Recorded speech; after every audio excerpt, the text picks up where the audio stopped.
Hello, स्वागत है आप सबों का ट्रिलॉजी क्लासेस में। तो आज के क्लास में हम लोग स्टार्ट करने जा रहे हैं अपने क्लास 11th फिजिक्स को।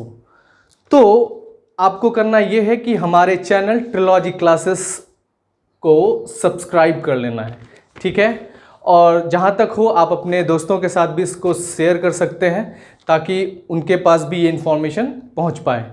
तो चलिए शुरुआत करते हैं क्लास 11th फिजिक्स से और देखते हैं कि इस टॉपिक इस क्लास 11th में इस इंट्रोडक्शन में क्या सब आपको जानना अनिवार्य है। तो क्लास 11th में के फिज़िक्स को बताने से पहले आपको मैं ये बता दूं कि जो ये फिज़िक्स है ये एक पार्ट है साइंस का, है ना। जो क्लास 10th में आप साइंस पढ़ रहे थे ये 3 भागों में था। कौन सा? तो एक फिज़िक्स था, एक केमिस्ट्री था, एक बायोलॉजी था, ठीक है। लेकिन अब ये क्या हो गया है, तो ये अब फिजिक्स, केमिस्ट्री और बायोलॉजी तीनों अलग हो चुके हैं, जिसमें ये पार्ट है फिजिक्स। तो सबसे पहला क्वेश्चन जो यहाँ होता है वो है क्या? What is physics? फिजिक्स क्या है, मतलब भौतिकी क्या है। तो इसका अगर एक प्रॉपर डेफिनेशन देखा जाए तो इस डेफिनेशन को आप लिख सकते हो अपने नोटबुक में। फिजिक्स है वो क्या देता है? एक मैथमेटिकल फॉर्मूला देता है, हमें मैथमेटिकल फॉर्मूला देता है ताकि हम अपने आसपास की चीज़ों को मैथमेटिकल फॉर्मूला से कनेक्ट कर पाएँ। जैसे कि एग्जाम्पल के तौर पे आप देखोगे क्या कि जो फिजिक्स का पार्ट है इसमें ग्रेविटेशनल फोर्स होता है अर्थ पे। आप धरती पे रहते हो, अर्थ पे रहते हो, उस पर क्या है? ग्रेविटेशनल फोर्स है।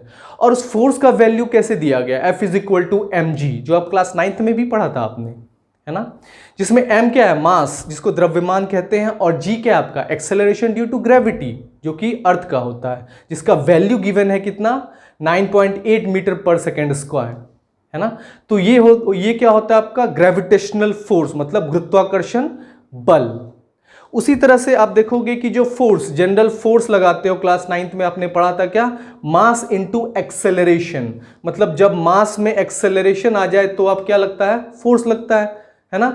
तो जब कोई भी ऑब्जेक्ट को आप पुश करते हो, धकेलते हो, तो क्या होता था वो क्या होता था? डिस्टेंस चेंज होता था, उसमें एक फोर्स लगता था।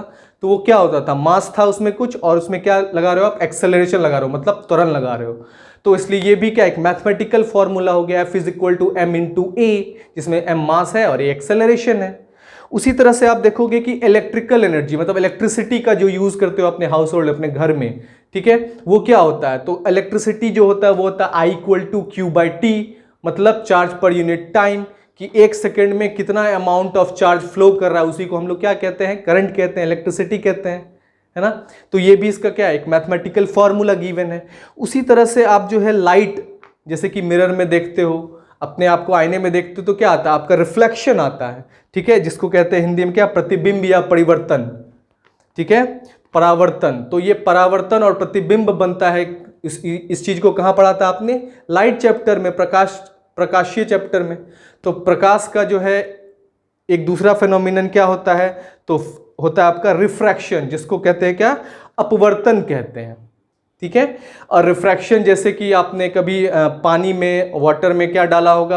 पेंसिल या पेन डाला, तो वो टेढ़ा दिखता है। क्यों दिखता है? तो रिफ्रैक्शन के कारण। सेम उसी तरह कंसेप्ट क्या है डिस्पर्सन के साथ? डिस्पर्सन जैसे प्रसार, फैलाव जिसको कहते हैं, जैसे इंद्रधनुष बनता है, वो किसके कारण बनता है? तो वो बनता है आपका डिस्पर्सन के कारण, ठीक है। प्रिज्म का आपने देखा होगा, अपने बुक में पढ़ा होगा क्लास 9th में या 10th में भी पढ़ा होगा। क्या पढ़ा होगा?